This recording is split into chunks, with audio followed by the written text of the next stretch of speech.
Bismillahirrahmanirrahim. Elhamdülillah ve salatu ve selamu ala Resulillah emma ba'd. Hurmatlı cemaat, Jaratkan Allah Taala'nın 99 atının biri Ar-Razzaq, ırızkı berүүчү. Барды қалайық халықты Allah Taala'm өзі жаратып, өзі ырызкы берет. وَمَا مِنْ دَابَّةٍ إِلَّا عَنَ اللَّهِ رِزْقُهَا.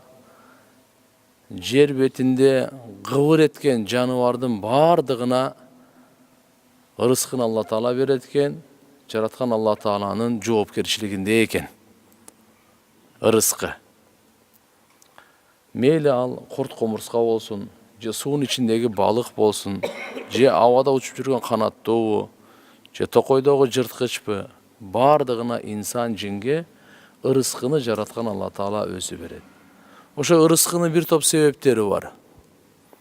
Кандай? Соодагерлик бул дагы бир себеп. Дыйканчылык бул дагы ырызкыга бир себеп. Өндүрүш бул деле ырызкыга бир себеп. Билим жана башка кызмат ушунун бирөөсү дуадагы ырызкынын бир себеби экен. Демек, дуа аркылуу дагы Алла Таала ырызкы берет. Дуа аркылуу.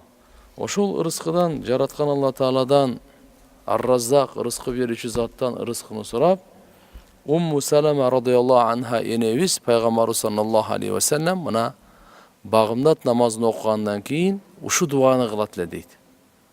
Аллахумма арзукна илман нафи'ан ва ризкан таййибан ва амалан мутакаббалан. Бул риваят Сахи Муслимде келет. Жараткан Алла Тааладан пайгамбарыбыз сурап атат: "Я Алла, мага пайдалуу билим бер. Адал ырызкы бер. Адал, пакиза ырызкы бер. Жана кабыл болгон амал бер."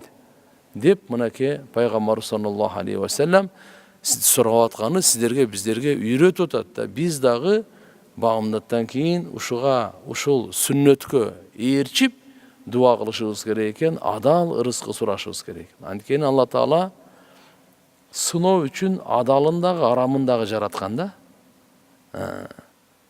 Эми кудум ушундай эле пайгамбар саллаллаху алейхи ва саллям дуа кылат эле, пана тилеп. Аллахумма инни аузу бика минал факри вал киллати ва диллати. Я Алла, мен сенен пана тилейм, жакырчылыктан, жокчулуктан, кембагалдыктан пана тилеймин дейт эле. Аздыктан дейт эле, кордуктан дейт. Бул дегени эмне деген ушул? Кордуктан сактагын. Жана мынакей карызга баткандан сактагын деген дуалары бар эле. Бунун бардыгы эмнеден келип чыгат?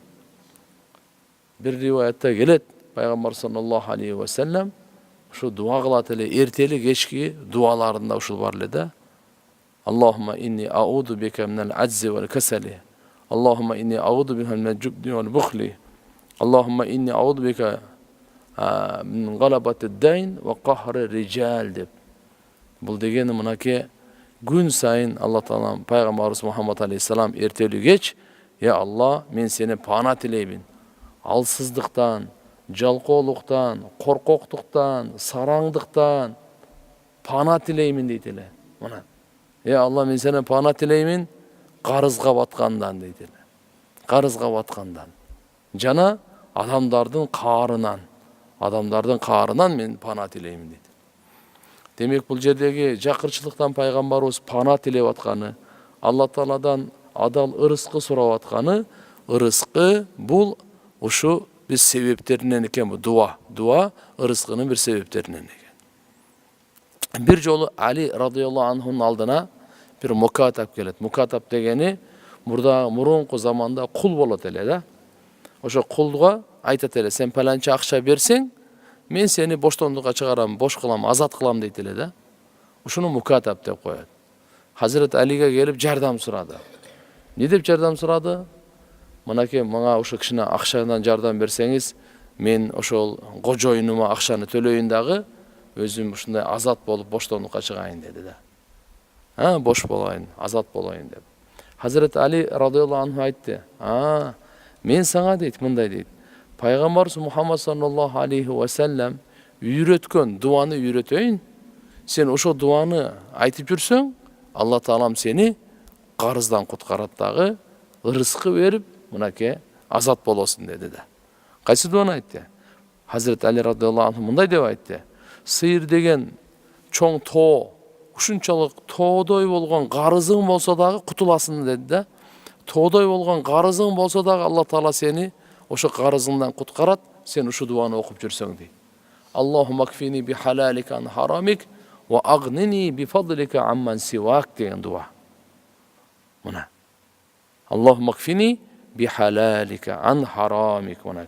Я Алла, сен мынакей адал ырыскың менен мага жетиштүү болгун. Арамдан мени сактагын деген мына.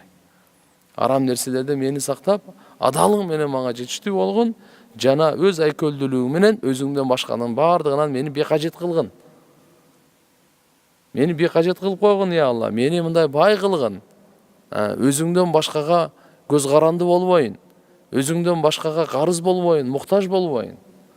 Деген мынакей дуаны үйрөттү эле, ошо дуаны аткарып мынакей Алла Тааланын жардамы менен кутулуп кетти дейт.